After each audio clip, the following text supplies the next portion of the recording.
Hello everybody and welcome to today's session on how to be an eco-entrepreneur. This is Founders for Schools FRS Digital event, and this week we are celebrating Global Entrepreneur Week. And given that it was last week Green Skills Week and this week we have COP27, one of our sessions on how to be an entrepreneur is looking very much at being an eco-entrepreneur and sustainability, and we have got some fantastic entrepreneurs that have come from that world who are here to share a little bit of their story in the hope that it will inspire you to potentially consider that as a future career.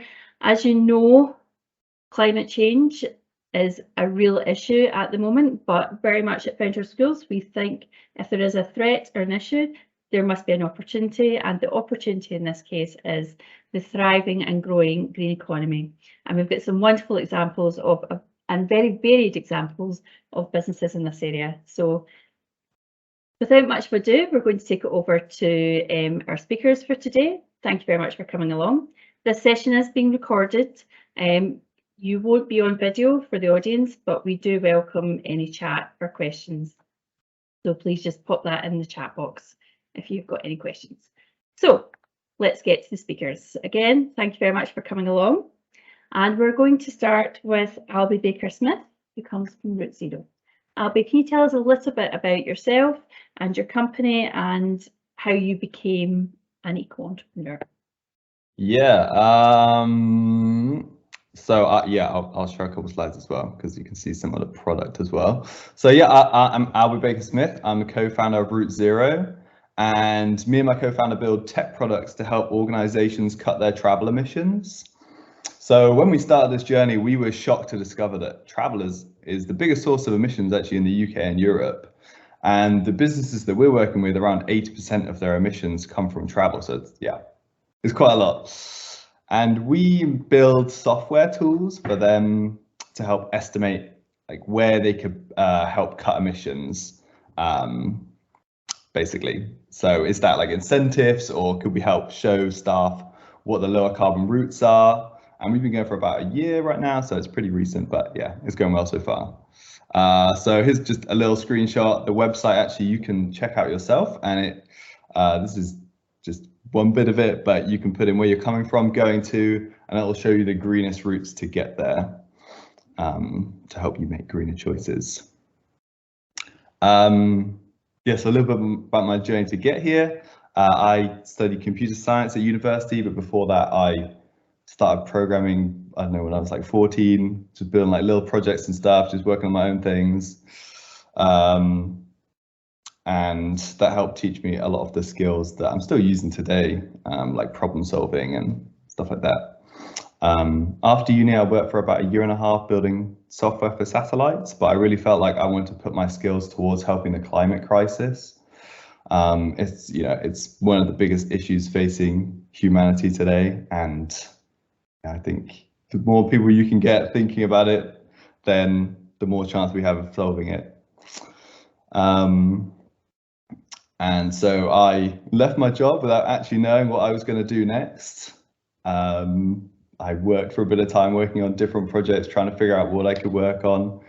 But I managed to get accepted onto some programs that support startups, and that provided me with the time to figure out which idea was hopefully going to be the one that would be good to work on.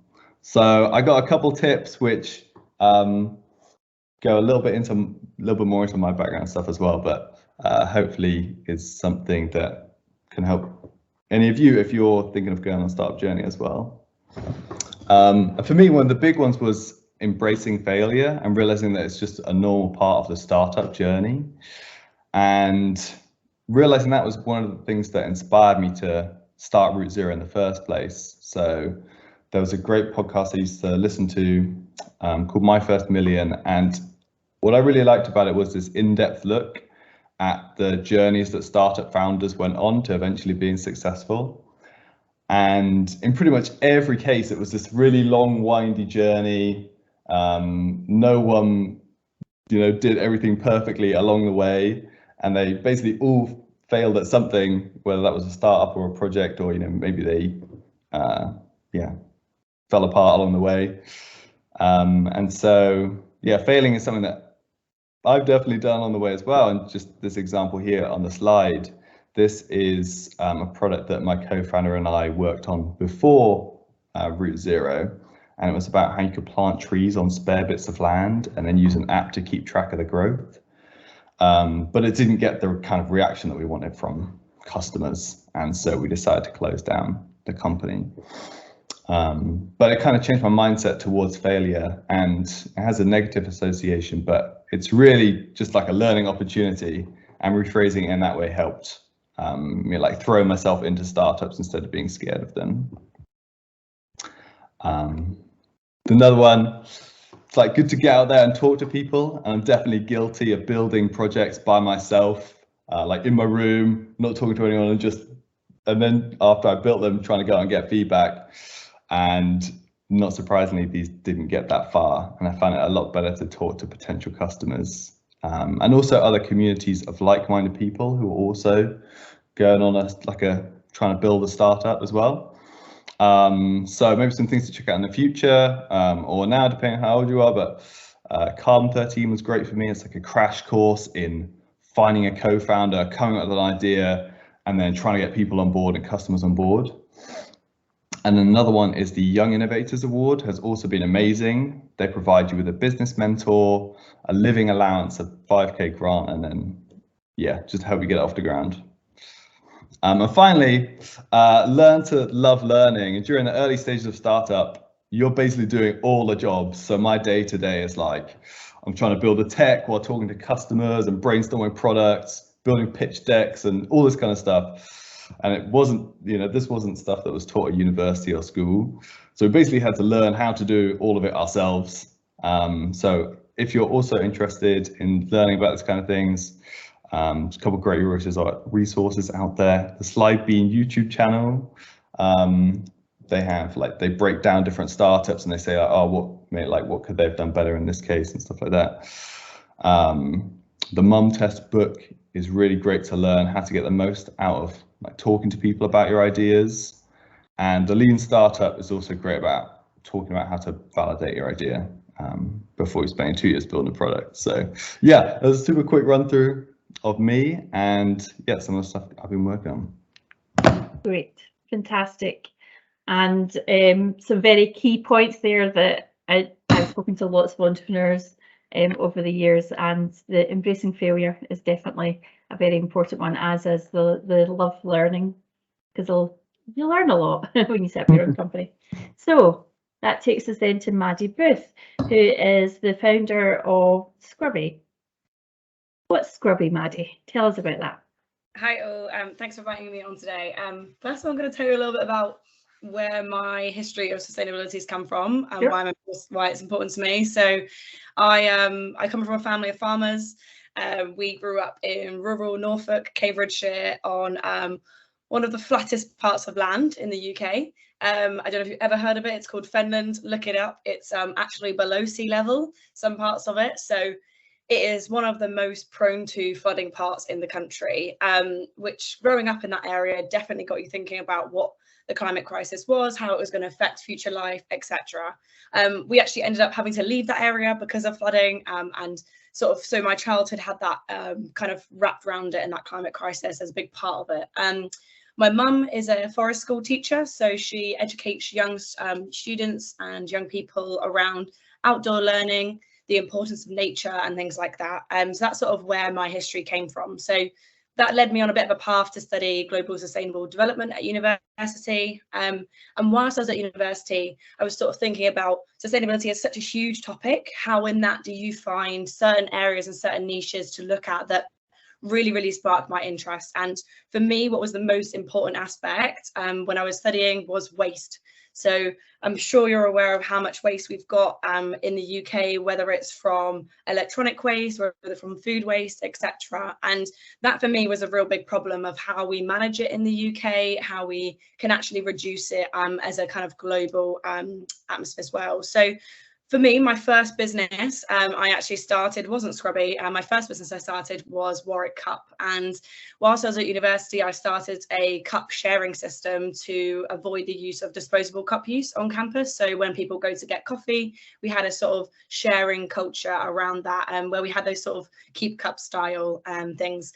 And that was an amazing business, learned so much running that. And I think I was very much the person who goes into being an entrepreneur with no experience, no idea what they're doing, but I just thought I'll give it a go. And I was really lucky that my university was really supportive. So that's also another route to go down. Your university can be a huge support in that side of things if you come up with an idea whilst you're there.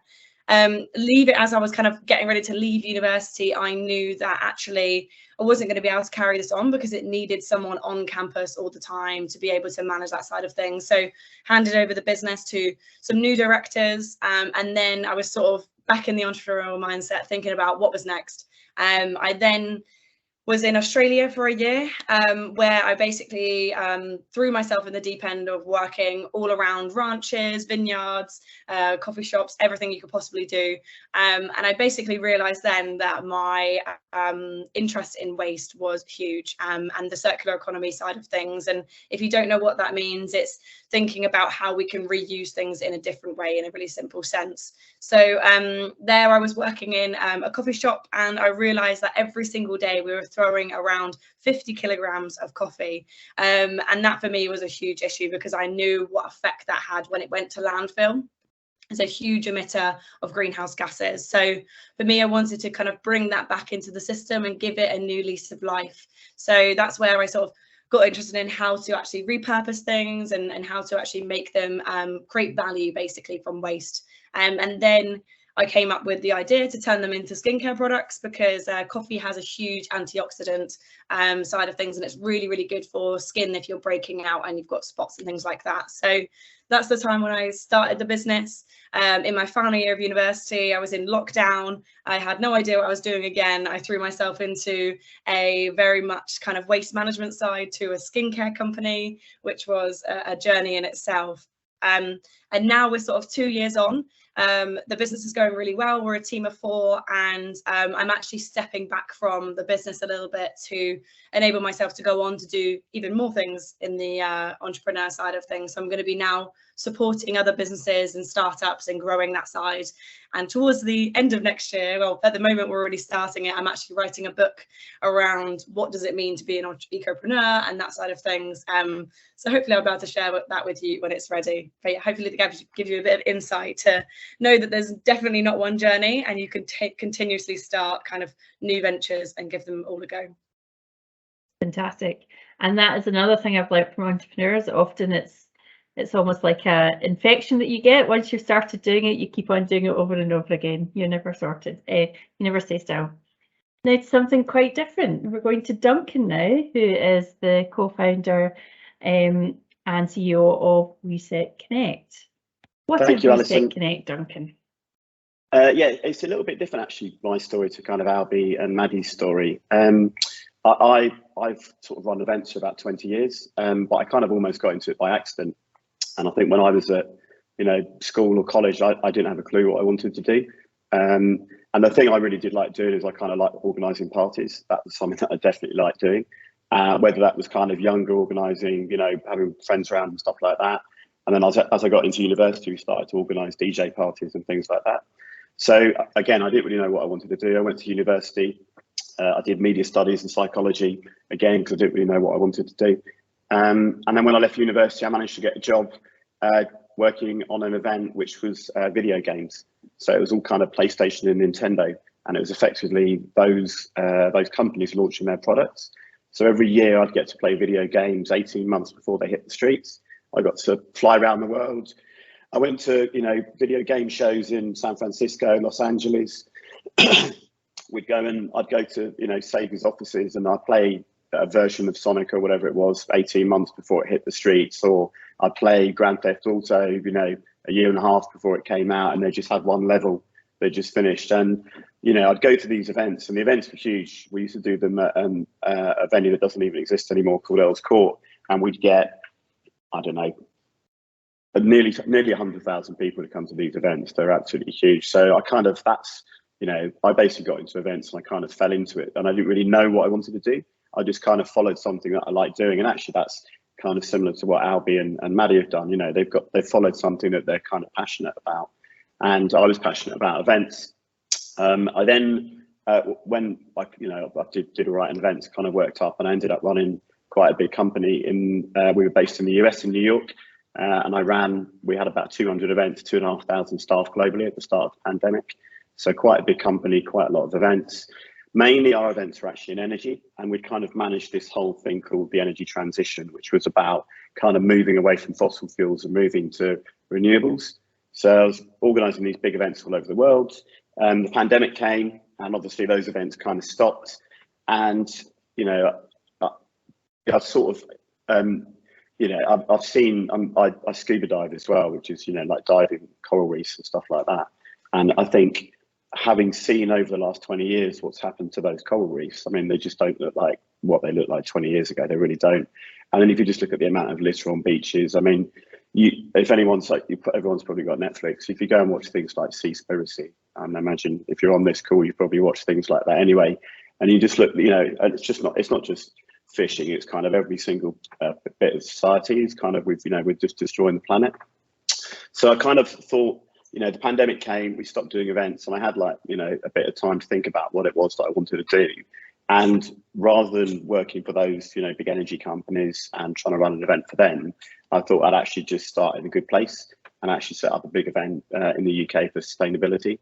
So we ran it. The first one was about three months ago, something like that. Maddie actually was one of our speakers. Hi, Maddie. And it took place at Excel, which is a venue kind of in used to be East London, but obviously they've redeveloped that whole area, and now it's a huge purpose-built venue. It's also the only carbon neutral venue in the UK. We ran a big event. We had just under 3,000 people come to it. It was part of something called London Climate Action Week. So if you don't know what London Climate Action Week is, that's something that you can Google. That has about 200 events that take part of it. So if you like events and want to get into this space, there's loads of little small events that you can get involved on that. We run the biggest one, and actually that's what we're trying to do, is we're trying to kind of bring all this community together at scale. And you know, today on the call you're hearing lots of people use words like entrepreneur and stuff like that, and you know, I'm not really sure if you guys necessarily understand what that really means, but effectively at our event we bring this whole sector together. So we bring together the big corporates, so that's companies like, you know, Colgate, who make your toothpaste, and Unilever. If you just look at someone like Colgate, every year there are 20 billion packets of toothpaste that are made globally, and Colgate make about 10 billion of them. So that's an awful lot of, you know, plastic that's being made for toothpaste tubes. If you think about, now I'm old, I'm in my 40s, but every single toothbrush I've ever used, it still exists. And every single toothbrush that your parents use still exists, and every toothbrush that your grandparents use still exists. You know, there's just had 8 billion people on this planet. They all use toothbrushes, and every single one of those toothbrushes pretty much still exists. So I think that's kind of, you know, how we solve these challenges is quite complex, and that's basically what my event is trying to do. It brings together those big companies like the toothpaste companies. It brings together startups like Albie and Maddie, who've basically got solutions that those big companies need.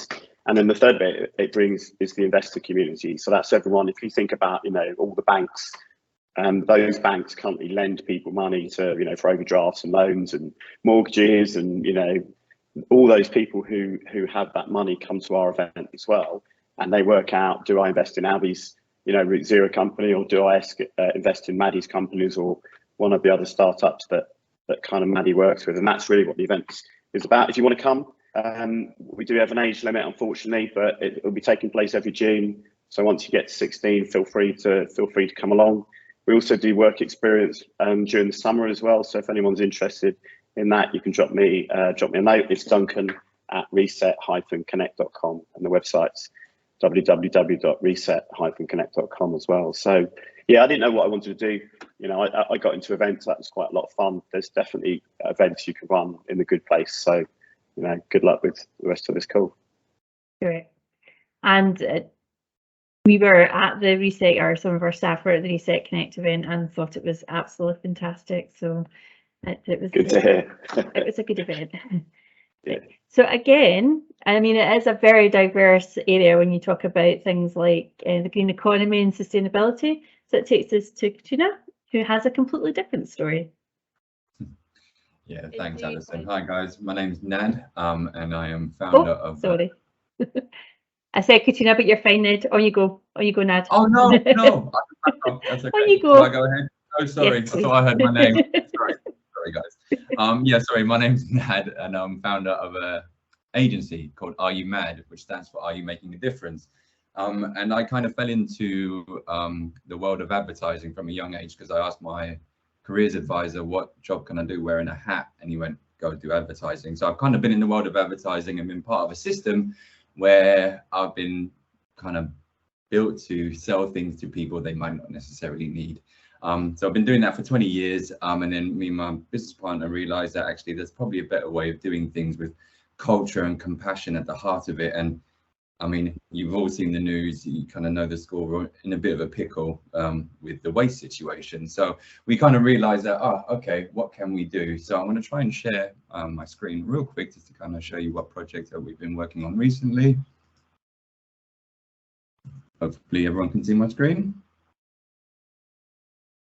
Yep. Yeah, perfect, cool. So, yeah, can you see my screen, sorry?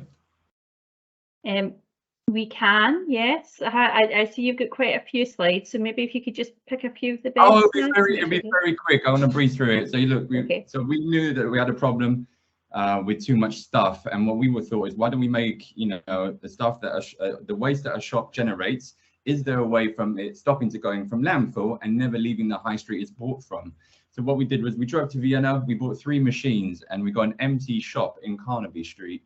And basically opened up the most visible recycling studio that anyone's ever seen, with nothing but our machines and creativity. Creativity really is at the heart of everything that we do, because genuinely we can try and use old systems to make things work, but those current systems right now are just not working. They're at breaking point. Big recycling centers are struggling with the deluge of plastic that we've got. And just like Duncan said, you know, if we stop plastic production right now, we still have a lot of plastic to deal with for quite some time. So we opened up a shop with these 3 machines, and then we gave meaningful employment to our certified waste men, basically young people that are creative and passionate about waste. And there's the gang there. Ooh, it's rendering in now. And we had no idea what we were doing, really. We just gave it a punt. So we opened up the shop with 0 elements in there. We collected loads of plastic from these companies in the surrounding area, because what we wanted to do was provide a hyper local solution to a global problem, and it worked quite well. So we managed to collect 1.2 tons of plastic in 45 days. We shredded it, we cleaned it, we organized it by type and color, and we built a whole shop from it, including the products itself. And you can see some of that in here. So we created products, furniture, artwork, and we've been commissioned to create things for retail spaces, homes and galleries. We ended up, and it just blew out of control from there. We ended up taking part in the London Design Festival. We did some stuff for Financial Times at Frieze. We designed a dress for Annie's Ibiza, which is just around the corner on Carnaby Street. We did brand takeover days for brands really trying to show their process and create sustainable products made from monomaterial that can truly be taken away and recycled again after. And most importantly, we were doing workshops. We did workshops from everyone from from London College of Fashion all the way to the design team at Hermes, because everyone's really interested in this waste problem, but people don't really know what to do with it. And we didn't invent these machines, but what we invented was a process of how we can work locally and understand understand what the local problems are to make to hopefully have a viable solution. Anyway, we spent 3 months in that shop, and then we were just very nicely given another space in Berwick Street, which will be opening in the 1st of December.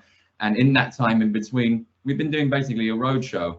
We've been going around with our waste men and waste women, making products at parties, at events, at venues, and just for people to start to decipher that process. Because what we realized is, when you see a wooden door, you understand where the woods come from. When we throw it away, you've got an understanding of how that decomposes. But when you buy a plastic bottle, you don't really know how it's made, and you don't really know what happens when you chuck it away. So showing that process is really, really important, education side. And our beef is not really with consumers, Because like you said, if you know, our beef is with brands and how they use plastic, and it's not plastic's fault, it's an amazing material, it's just the way brands use it as single use. So that was 1.2 tons of single use plastic that we managed to turn from single use into multi-use. And yeah, the workshops have been working really well, because when you show someone the system, and they open up that mold and they've made an incense holder or they've made a coaster, you see the penny drop, and it's pretty amazing. So yeah, I suppose my advice to anyone that's kind of going into stuff is make sure your foundation is kind of rooted in creativity, and really try different things. We didn't know we were going to get a shop. We just got the shop. We asked for it. Just put yourself out there, ask. The worst they can do is say no, and try new things, because we're not going to change anything doing this using the same systems that we have already. With the plastic that we collected, we recycled 99% of that. If that was to go to the recycling center, 16% of that would have been recycled. So we feel that this process means that why can't you have this in the bottom of Nighttown? Why can't you have this whenever there is an empty retail unit that you see on the high street? You can take this model and build upon it and give meaningful employment. I think I've rambled, but I'll leave it there. Thank you. Great. Thank you. And we became aware of you and your organisation very much because of the massive buzz that was created round about that shop. So you definitely are changing some minds, I think, out there. Okay. That leads us lastly to Katrina, who's going to tell us yet a different story about what it means to be an eco-entrepreneur. Oh, that was such a cool story. I feel very inspired by all 4 stories myself so far. So my name is Katrina. I'm a project manager at a company called Battleizer.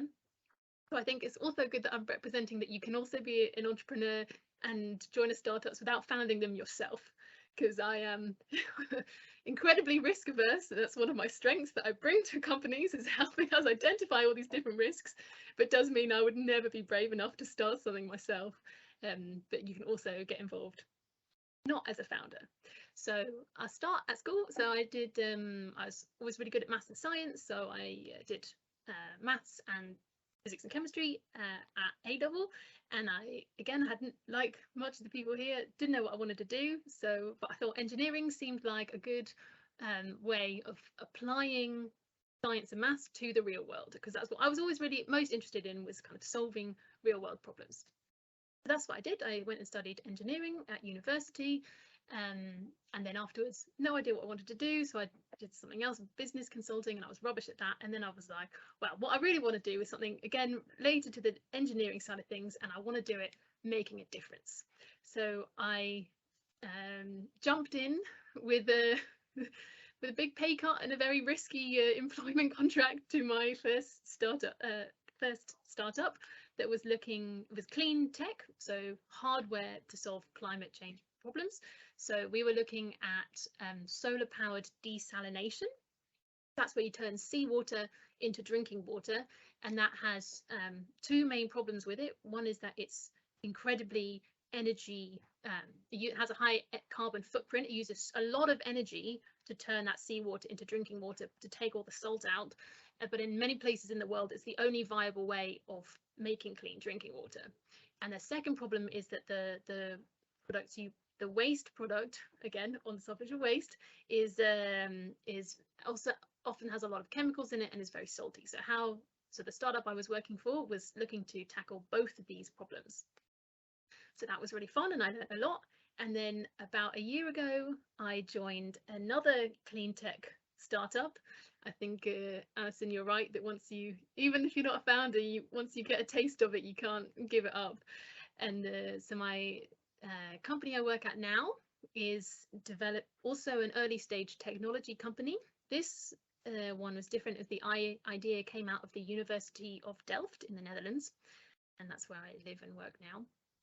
And this company has a technology that is it's a very robust battery, and when the battery is full, it starts to produce hydrogen. So hydrogen is one of the important ways that we can help to decarbonize our energy systems in the future. So the idea of this technology is that you are making the most money possible and the best efficiency possible from your solar array.